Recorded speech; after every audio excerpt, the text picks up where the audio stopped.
আমার সাথে যদি বসতে চায় তাহলে আমি বসতে রাজি। তারা যদি এখনও আসতে চায়, কথা বলতে চায়, আমি তাদের সাথে কথা বলতে চাই, তাদের কথা শুনতে চাই, তাদের দাবির কী কী বাকি আছে আমি এটা শুনতে চাই, এবং যেটা আমাদের সাধ্যমতো সেটা আমি পূরণ করতে চাই।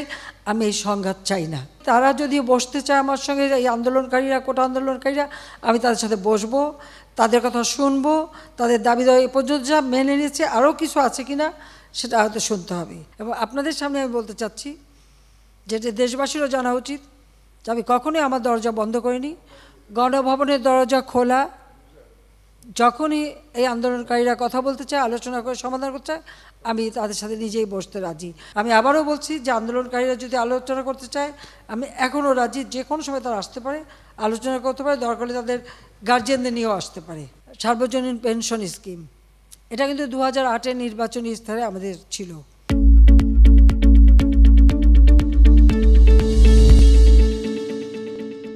যে আমরা এটা করব, আমরা বহু সময় নিয়ে এটা অনেক চিন্তাভাবনা করে সার্বজনীন পেনশন স্কিমটা আমরা চালু করেছি, এবং সেখানে কিন্তু বিভিন্ন শ্রেণীর মানুষের জন্য বিভিন্নভাবে সুবিধা আমরা দিয়েছি।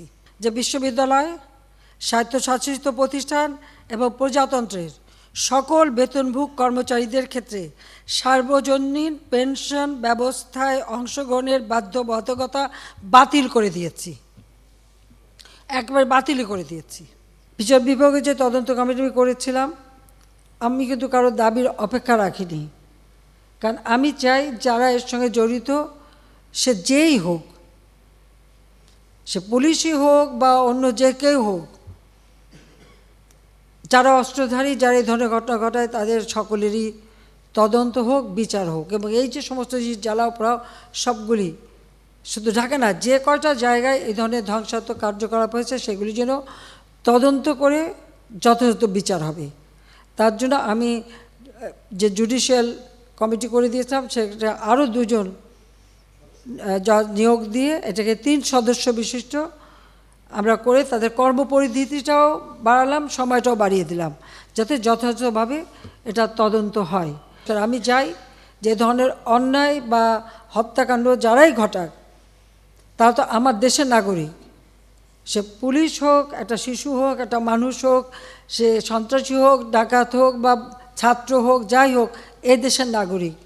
আমি এর যথাযথ তদন্ত করে তাদের বিচার হবে, আমি সেটাই চাই। যে হত্যাকাণ্ডের সাথে জড়িতদের অবশ্যই বিচার করা হবে। আমি এটা স্পষ্ট বলি, হত্যাকাণ্ডের সঙ্গে যারা জড়িত, সে যেই হোক, অবশ্যই তাদের বিচার করা হবে, এবং যারা জড়িত তদন্ত করেই তা বের করা হবে। যারা অস্ত্রধারী, যেমন রংপুরে একটা ঘটনা ঘটেছে, যে পুলিশ দায়ী, সেই পুলিশকে সাসপেন্ড করা হয়েছে এবং তার বিরুদ্ধে তদন্ত হচ্ছে এবং তার বিচার হবে। ইতিমধ্যে কিন্তু সেই পুলিশ, রংপুরের যে হত্যাকাণ্ডটা, তার আমরা সাসপেন্ড করে দিয়েছি, তাকে কিন্তু সাসপেন্ড করা হয়েছে। অ্যারেস্ট যারা করা হয়েছে তাদের মধ্য থেকে যারা ছাত্র ছিল, পরীক্ষার্থী, তাদের সবাইকে কিন্তু জামিন দিয়ে ছেড়ে দেওয়া হয়েছে।